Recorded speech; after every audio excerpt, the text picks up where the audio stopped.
Sobat Tesco, welcome to Tesco Talks. Jadi Tesco Talks ini adalah podcast dari Tesco Solution yang akan membahas mengenai tax, accounting, custom, dan juga legal. Jadi pantengin terus ya untuk podcast-podcast berikutnya. Sebelumnya, perkenalkan saya Dio Landari dan pada kesempatan hari ini akan menemani kalian untuk membahas topik-topik menarik terkait perpajakan. Hari ini merupakan episode 21 dari Tesco Talks dan kita akan membahas mengenai pajak kripto dengan tema PMK 50 tahun 2025, regulasi baru bagi dunia aset kripto Indonesia. Nah, kali ini narasumber yang akan menemani kita adalah salah satu tax associate di Tesco Solution. Halo Kak JP, gimana kabarnya Kak? Baik Kak Dila. Kak Dila sendiri gimana kabarnya? Alhamdulillah kabar baik. Mungkin Kak JP boleh memperkenalkan diri dulu ke Sobat Tesco. Boleh. Halo Sobat Texco, kenalin aku JP Pangestu Sutanto. Aku di sini sebagai Tax Associate di Texco Solution.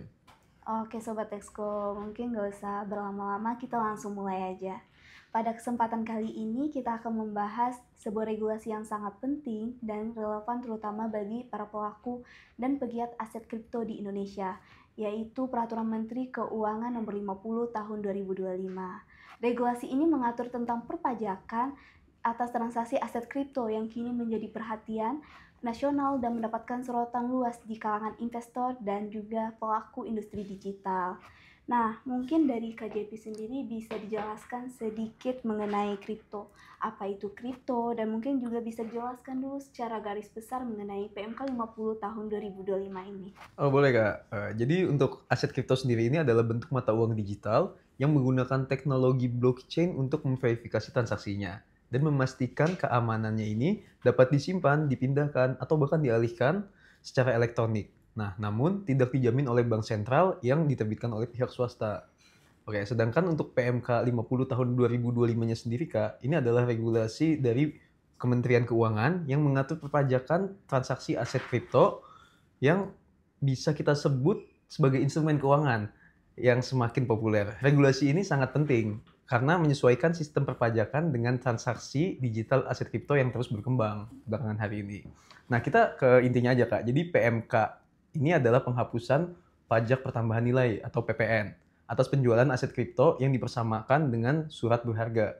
Nah, jadi saat kita melakukan transaksi jual beli Kak, seperti Bitcoin, Ethereum, atau mungkin aset kripto lainnya ini, transaksi tersebut udah nggak lagi dikenakan PPN Kak.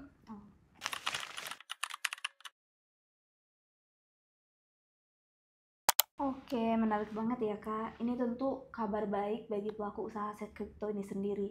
Karena seperti yang kita tahu, PPN ini sendiri merupakan beban pajak yang dibebankan kepada pembeli. Dan juga untuk tarifnya juga besar ya Kak.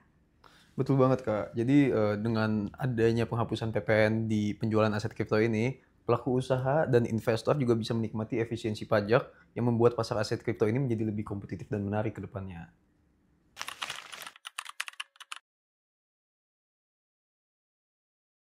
Oke, lalu apa ada pajak lain selain PPN untuk transaksi kripto ini sendiri Kak? Untuk pajak lainnya ada Kak. Nah, jadi pemerintah ini tetap menetapkan pajak penghasilan atau PPH atas transaksi penjualan aset kripto dengan tarif yang disesuaikan sebesar 0,21%. Nah, ini artinya keuntungan dari transaksi ini tetap dikenai pajak tapi menggunakan mekanisme yang lebih sederhana, khusus, dan juga dirancang agar tidak memberatkan transaksi dalam ekosistem aset kripto.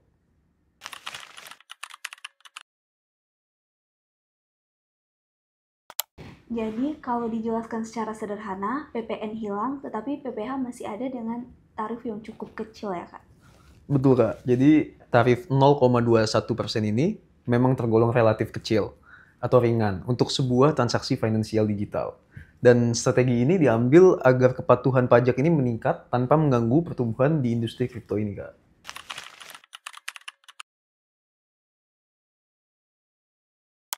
Berarti pada dasarnya pemerintah juga memikirkan strategi untuk peningkatan kepatuhan pajak juga ya Kak. Yang salah satunya seperti Kak sebutin tadi yaitu pengenaan PPh pasal 22 dengan tarif 0,21%. Berarti di sini PPN secara keseluruhan benar-benar dibebaskan. Seperti itu ya Kak? Dibebaskan hanya untuk transaksi jual belinya aja sih Kak. Nah, untuk jasa penyedia sarana elektronik, untuk transaksi aset kriptonya sendiri ini dikenakan PPN dengan tarif 12%, dikali dengan DPP lain, dengan nilai DPP lainnya itu adalah 11/12 dari nilai jasa kena pajak. Nah, sementara itu, untuk aktivitas penambangan aset, kripto atau jasa verifikasi ini dikenakan PPN tertentu dengan nilainya ini 2,2%.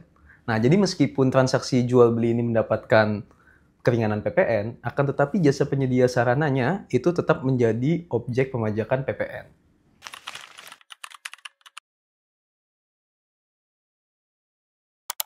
Mungkin bisa dijelaskan nggak Kak, kenapa untuk aktivitas penambangan ini sendiri masih tetap dikenai PPN? Untuk penambangannya ini, kripto ini menyangkut verifikasi dan keamanan jaringan akses digitalnya. Nah, hal ini merupakan jasa yang menghasilkan nilai tambah. Oleh karena itu, dalam ranah perpajakan, jasa verifikasi ini dikategorikan sebagai JKP atau jasa kena pajak, Kak, yang tetap dikenai PPN untuk menjaga keadilan dan keseimbangan beban pajak antar sektornya, Kak.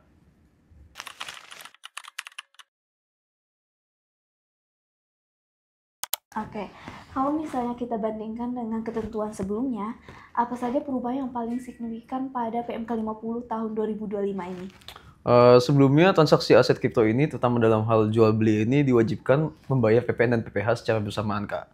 Nah, ini membuat biaya transaksinya ini cenderung relatif lebih tinggi, Kak. Dan ini juga bisa mengurangi minat investor dalam bertransaksi di aset kripto sendiri, kan. Nah, akan tetapi pada PMK 50 tahun 2025 ini, penghapusan PPN dalam jual beli kripto ini membuat pengurangan beban pajak secara langsung. Sehingga fokus mereka ini hanya bergeser pada PPh saja. Dan pendekatan ini juga menunjukkan bahwa pemerintah kita ini ingin mendorong pertumbuhan pasar digital dalam regulasi pajak yang lebih simpel, lalu juga efektif dan tidak membebani pelaku pajaknya, Kak.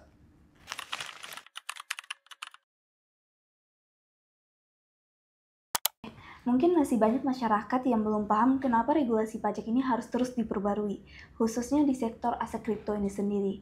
Mungkin dari KJP bisa dijelaskan mengapa pentingnya ada aturan pajak baru ini. Tentu, Kak. Jadi karena aset kripto dan teknologi blockchain kan berkembangnya sangat cepat ya. Dan juga aturan pajak yang lama ini udah jadi usang lah, Kak. Jadi kayak kurang relevan untuk sekarang. Dan juga sistem pajak juga perlu terus menyesuaikan diri dengan dinamika perkembangan teknologi kan, Kak. Agar regulasinya ini tetap efektif dan juga tidak menciptakan beban berlebihan dan mampu menangani tantangan baru kayak transaksi digital pada saat ini. Lalu juga untuk PMK 50 tahun 2025 itu bisa jadi contoh kayak bagaimana pemerintah menyesuaikan aturan pajak dengan kondisi industri kripto pada saat ini kan, Kak, yang sedang berkembang-kembangnya nih. Dan juga agar dapat mendorong transparansi, kepatuhan, serta menjaga sumber penerimaan negara yang sehat dari sektor ini, Kak.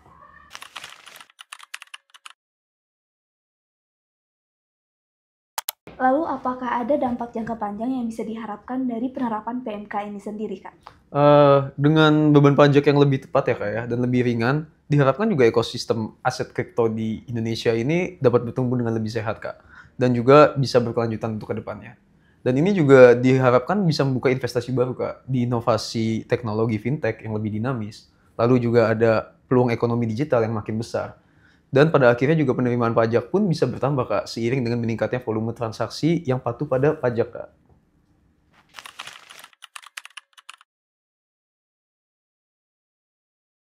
Oke, baik Kak.